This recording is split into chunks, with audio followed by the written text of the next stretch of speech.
जो इतना powerful personality जो कह सकते हैं, उसी का पुत्र, उन्हीं के पुत्र राम हो सकते हैं और किसी के नहीं हो सकते। यानी कि पुत्र के अच्छे होने के लिए पिता का भी बहुत बड़ा पहली बात। दूसरी बात, नव कंज लोचन कंज मुख कर कंज पद कंजाल। मां ने बचपन में ही कह दिया था तुम्हारे नेत्र कमल जैसे, क्योंकि मां की आंखें सब पढ़ लेती। छोटी सी उम्र में मां ने आंखें देख के बोल दिया था बेटा तू कुछ अलग है और तेरी आंखें जो है ये कमल के समान। और ये बात राम ने जीवन भर याद रखी अंत तक कि मेरी मां मुझे कहती थी कि तुम्हारी आंखें कमल जैसी है। और जब राम ने शक्ति पूजा की, उस शक्ति पूजा में जब रावण को बुलाया और वहां पे 108 कमल के फूल रखे, रावण तो वैसे चालाक था, उन्होंने एक फूल कम कर दिया, अपनी जादुई शक्ति से 107 फूल कर दिए।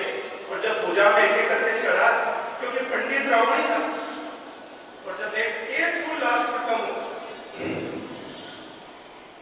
तब रावण ने राम से कहा कि अब कमल लाओ तभी पूजा पूर्ण। और रामेश्वरम में जिस जगह पूजा हुई वहां आसपास कोई कमल नहीं। राम को फुल टेंशन, लाओ कमल कहां से लाओ।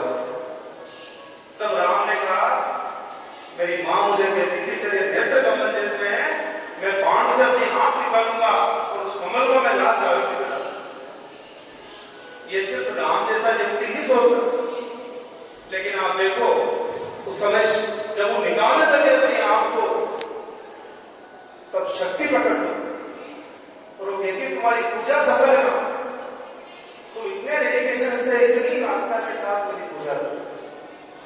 ये जो स्तुति आप गाते हो श्री रामचंद्र कृपालु गोस्वामी, किसने लिखी पता? ये गोस्वामी तुलसीदास ने लिखी।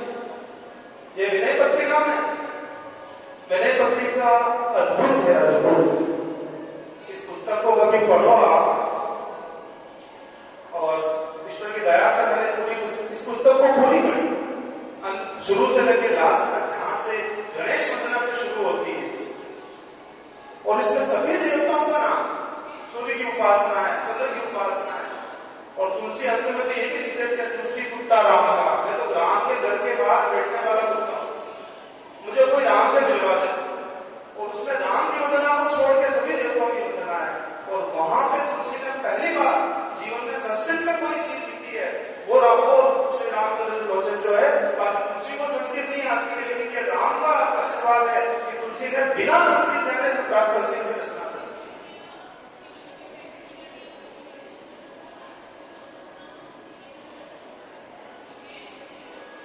ये जो कहा है मंगल भवन मंगलारी, सुनने में बहुत अच्छा लगता, कभी भी प्ले करता छुलेगा आत्मा, क्योंकि ये राम ने नहीं कहा।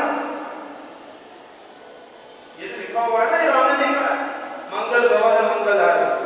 ये आईएएस में पूछा गया क्वेश्चन, ये किसने कहा? और ये राम के गुरु भगवान शिव ने कहा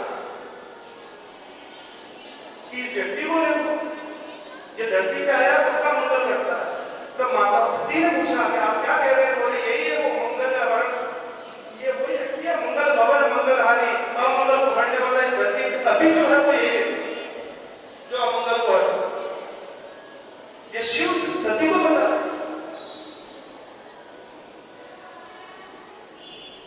कहानियां बड़ी कॉम्प्लेक्स वाली हो सकती। अभी तो कई बच्चों को ये भी पता नहीं होगा भागवत क्या और भगवत गीता क्या। कई लोगों को नहीं कि भागवत जी क्या होगा, भगवत गीता क्या होगा। तो दोनों वेद व्यास ने लिखी, बड़ी अद्भुत बात। किसी दिन चर्चा करेंगे, एक 8 से 2 का शो रखा, तो मैं आपसे बात करूंगा कि भगवत